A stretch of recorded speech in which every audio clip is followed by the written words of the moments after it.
हमारा जो आज का मौजू है वो rethinking of water management system के ऊपर है।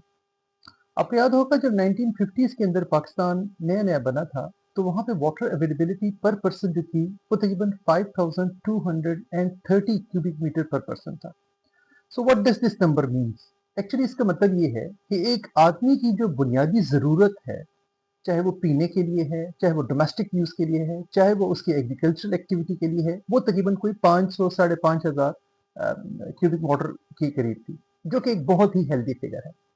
आहिस्ता आहिस्ता अर्ली 2000 के अंदर ये नंबर रिड्यूस होता गया और तकरीबन कोई 1200 क्यूबिक मीटर पर पर्सन के ऊपर आ गया। अब हमारे वाटर रिसोर्सेज वही हैं, लिमिटेड हैं, लेकिन नंबर ऑफ पॉपुलेशन के इंक्रीज होने की वजह से जो वाटर अवेलेबिलिटी है वो कंप्रोमाइज होगी या वो रिड्यूस हो गई है। आज की जो आदाद शुमार है, जब हम 2026 के अंदर है, तो ये पर पर्सन वाटर अवेलेबिलिटी जो है ये तकरीबन कोई 900 क्यूबिक मीटर पर पर्सन के ऊपर आ गई है। एक अंदाजे के मुताबिक जब किसी भी इलाके में या किसी भी कंट्री में या रीजन में अगर per person water availability 1000 cubic metre per person से कम हो जाए तो उस रीजन को वाटर स्कार्स रीजन कह दिया जाता है या वो उस कैटेगरी के अंदर आ जाता है। सो हाँ, इस डेफिनेशन के मुताबिक Pakistan is among the water scarce region where the water availability per person is reduced to 900 cubic metre per person. और कुछ आदाद शुमार जो हैं वो 850 या 860 क्यूबिक मीटर को भी प्रेजेंट कर रहे हैं। सवाल ये पैदा होता है कि इसको इंप्रूव कैसे किया जा सके। अच्छा, आपको एक और बात बताता चलूं कि जितना हमारे पास इंडस रिवर बेसिन मैनेजमेंट या इंडस रिवर सिस्टम के अंदर हमारे पास जो पानी अवेलेबल है वो तकरीबन 191 से लेकर 200 बिलियन क्यूबिक मीटर एनुअली ये वाटर अवेलेबल है।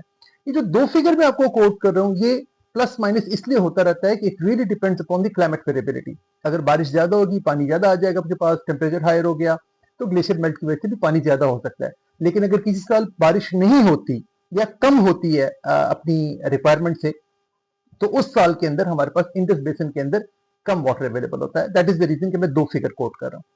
इसी तरह ये जो जितना भी हमारे पास पानी अवेलेबल है इसका तकरीबन 90 टू 93% वाटर जो है वो कैनाल सिस्टम के अंदर विड्रॉ कर दिया जाता है।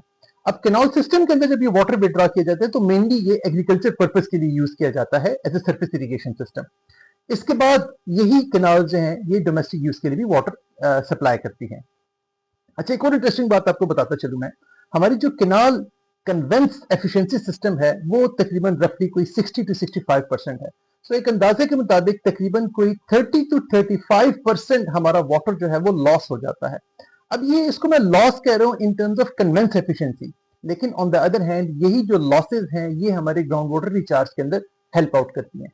अच्छा, इसको हम ओवरकम कैसे कर सकते हैं? इसको ओवरकम करने के लिए अगर हम कैनाल लाइनिंग कर देते हैं तो उसकी वजह से जो सीपेज लॉसेज हैं उनको हम मिनिमाइज कर सकते हैं। But on the other hand हमारी जो रिचार्ज है, ये जो ग्राउंड वाटर रिचार्ज है, उसके ऊपर एक सिग्निफिकेंट इम्पैक्ट पड़ेगा। हम अपनी वाटर मैनेजमेंट को इंप्रूव करने के लिए सबसे पहले हमें एग्रीकल्चर सिस्टम के अंदर रिफॉर्म्स लाने की जरूरत है। जब मैं लफ्ज रिफॉर्म का यूज करता हूँ दैट मीन्स कि हमें हाई एफिशिएंसी इरिगेशन सिस्टम्स को अपनाने की जरूरत है।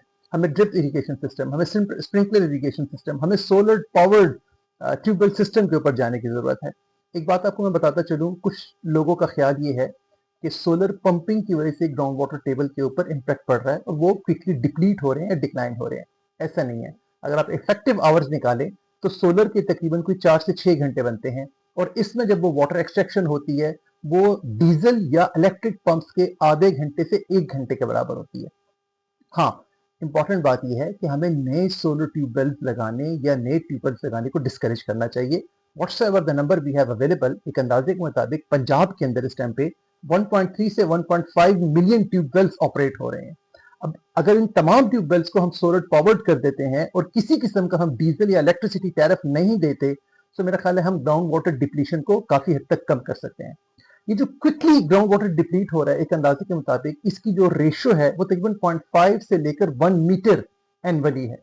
अगर हम modern irrigation efficiency systems apply करते हैं जिसमें स्प्रिंकलर है, ड्रिप है, मजीद सिस्टम्स हैं, हम अपनी ग्राउंड वाटर डिप्लीशन को भी स्टॉप कर सकते हैं और वाटर मैनेजमेंट को भी इंप्रूव कर सकते हैं।